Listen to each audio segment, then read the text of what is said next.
Welcome by a new stream where we discuss crypto charts. Today, Beijing announced all schools are closed again, while US is partying, printing money, making everything out of their life while looting stores. It's fucking mayhem. And a big joke. But today we're going to discuss and continue discussing crypto. Small summary, I've got my final resit coming up in 2 weeks, after which I want to move out quite soon, and then we're building the studio, and then I'm going to professionalize my YouTube as I enjoy your input, I enjoy your feedback, and then we're going to discuss in Dutch and English fundamental parts of the economy and what we're going to face, as I am assuming that we're still going to face a huge crisis. Regardless of that, yesterday we've already witnessed a huge crisis on Stellar Lumen and Cardano. As you see, Cardano made a scam wick. If you zoom in, because of this scam wick, I've had many messages saying, "Oh, Stellar Lumen going down, do I have to sell now?" Or people are getting stopped out. Yeah, like if something like this occurs, which is probably just the market self or will, bad stuff happens and you continue. And just retake the entry. Two things I'd like to add in this case is that, one, Cardano has been moving relatively high already, which means that you've been already out of this position. If you had a trade going, if you are investing, this would not be stopping you out, as that's a different approach. If you are swing trading, you would also have closed some and maybe have actually placed orders in the entry zones we have discussed earlier. Second, regarding Stellar, if you get stopped out from the initial position, generally that there, because of these wicks in which me as a trader, I can't do anything about it. Risk management is key and crucial. That's why you don't go leverage 10x long on such a coin or such a position with your whole stack, as you would have gone bankrupt. So risk management, again, this is an example of the importance and significance of using risk and portfolio management, which is also the underlying fact that you're not trading with all your money. You're not trading or investing with money you can't afford to lose. So,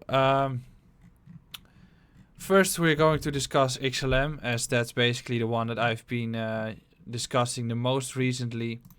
And tonight there's going to be a Cointelegraph article as well, in which we're going to discuss the accumulation range and the significance of the accumulation range, in which a breakout of the accumulation range is usually giving and providing a pretty heavy and substantial move. Well, in this case you can see that if we erase the TA I made on this coin, you can see that on the bottom right now we've got a heavy accumulation range of 2 years, which is 1 year actually, which is the same as many coins are showing, which is the same as the altcoin market cap is showing for 2 years, which is the same as Ethereum is showing on the US dollar value for 2 years as well. And given that we are accumulating in this range, we see that there's compression coming up right now, and we will be zooming in a little bit. In this case, the opposite of it, you can see that we've had a nice volatile period in which we have seen a fake out to the upside, after which support is lost and compression used led towards a breakdown, after which a bearish retest occurred and further downwards momentum. When trends are down, you usually just want to short a bearish retest until there's a clear higher low or previous support reclaimed. But in this case, you can see that we're just consolidating and making a compression that, if we zoom in and we use the TA on this one and just make it a little bit larger, you can see that over here we've established the range high, we've established the range low, we are starting to create higher lows, in which right now we have made a nice higher low flip and healthy OB here, including the 100-day and 200-day MA.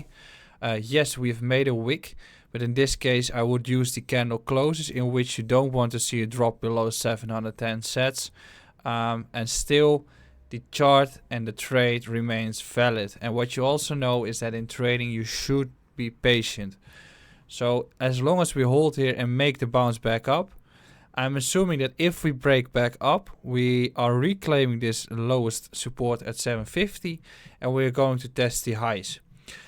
And given that we're getting to a conclusion that we're going to test these highs, we've had a test 1, a test 2, a test 3 and 4, a test 5, a test 6 and 7, and a test 8. So this level is completely exhausted, and given that we are above the 100-day and 200-day MA for the first time since the whole retracement and holding up for a significant period, I'm assuming that the next test is going to be a breaker out of this compression, in which we might also conclude that we're going to make a bullish ascending triangle here. So once we break out of this accumulation range, the next clear level is 1250, but given that we're assuming that there's going to be an impulsive wave to the upside, I would not be surprised if we retest the 1500 to 1600 sats level, which means a 2x from here. Does it mean that we have to get it within the next 24 hours? No, this usually takes time.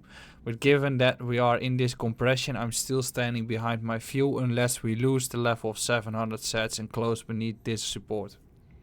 If we do, we are losing this 100-day and 200-day MA construction, and then I'm assuming that we might even be having a spring below 500 sats, as then the whole construction is just lost with higher lows. Final, like last lender of resort, is here at 620, but then we're back again below the 100-day and 200-day MA, so I won't be even touching this level until we reclaim the 700 sats level, as I assume that if we are retracing here, there are better entries in the market. So this wick is bad, yes, definitely, but we are still facing the same view as we had in the previous week, and therefore I'm standing behind this view. Similarly, as you can see with the USDT chart, clear resistance zone, as you can see, tapped it for many times already. I don't want to see a drop below 6.5 cents. We have tested this OB here and we have confirmed so for support, through which I'm assuming we're going to see continuation, not valid bearish divergence until we break 6.5. If we break 6.5, I'm expecting that 5.1 and potentially even 3.8 is going to be tested for 3 to 3.8. If we do not lose 6.5, this bearish divergence is invalid, and we can see continuation, in which the next test of A2 would lead towards a rally towards 14 cents, or at least 12 to 14 cents most likely, as then the same conclusion is drawn as from the sideways range, a breaker to the upside, and we are going to break out. Well, Cardano has a different view, in which it already broke out of this construction of a year, as you can see, and actually provides by the dip opportunities in these zones. We've tested one already. After such a huge impulsive move, it's likely that we're going to consolidate for a while before we continue to move. Might even make a rally towards 940 to 1000 sets, make the bearish diverge and then come down, just like we've seen in this area.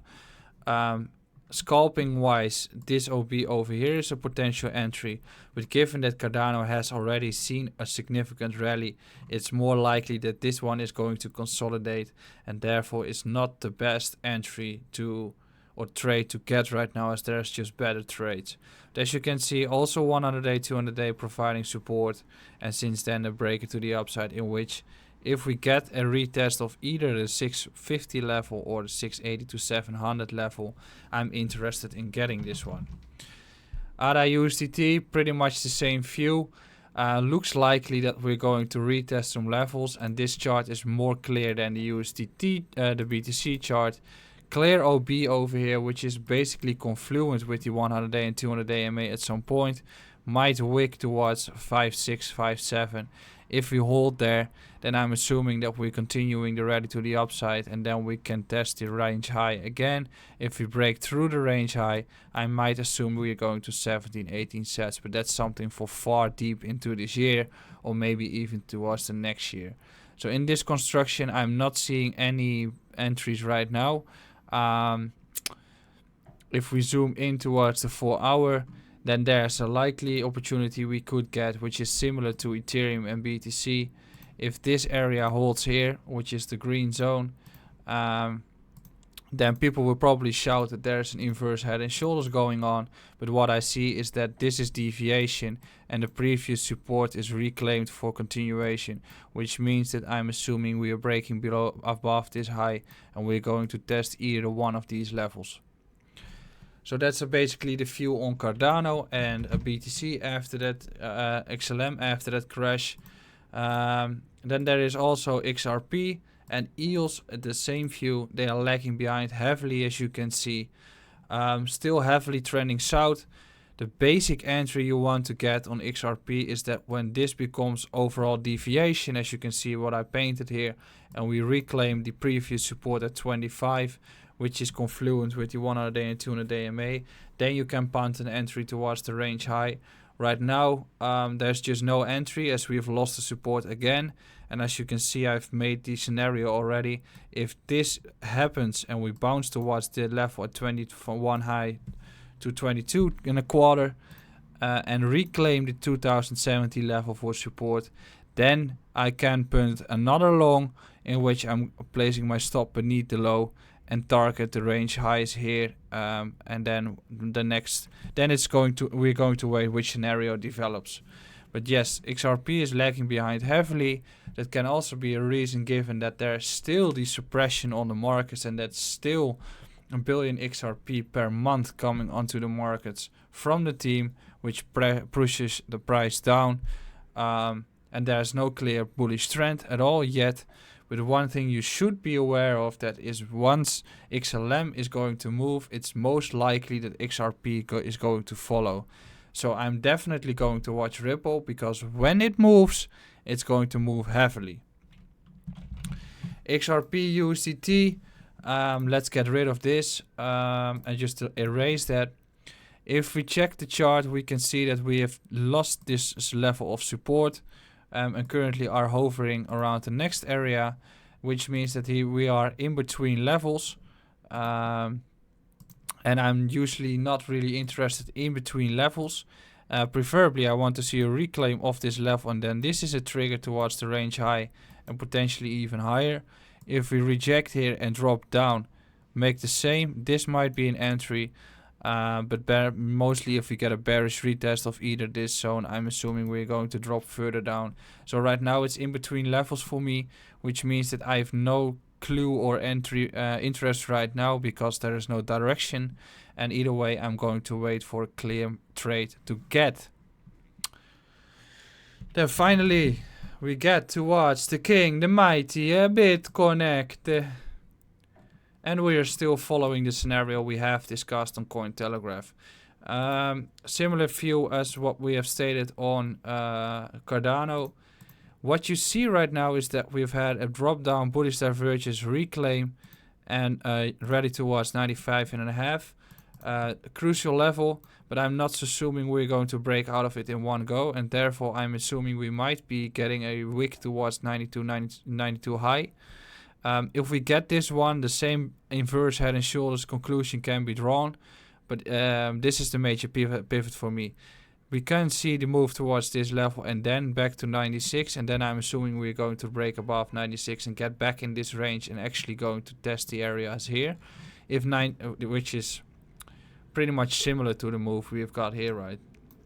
So we can also see a fake out to 96.30 and then get a drop and then continue, just like we've witnessed over here. If we lose 9.2, I think we're going to drop through these levels, as these levels have been tested and the low has been taken already. So if we go through this level, I'm assuming we're going to fall further and heavily. In this case, not expecting yet, given that we've bounced relatively fast and are still in an uptrend, still being pushed up. So I'm more in favor of bulls still rather than bears. All right. Another update, another video, another TA one. Tomorrow I'm going to discuss some more about TA. If you have any feedback or I want to say something, please reply beneath. If you like the video, please like. If you want to see more content, please subscribe to the channel or follow me on Twitter. I've also had a great interview earlier with BeInCrypto. I will post a link beneath, in which we have discussed everything about the global financial crisis and the future of Bitcoin and cryptocurrencies. It's about 30 minutes long, and I think it's quite interesting if you are interested in my content. So, thank you for watching, and I'll see you back tomorrow.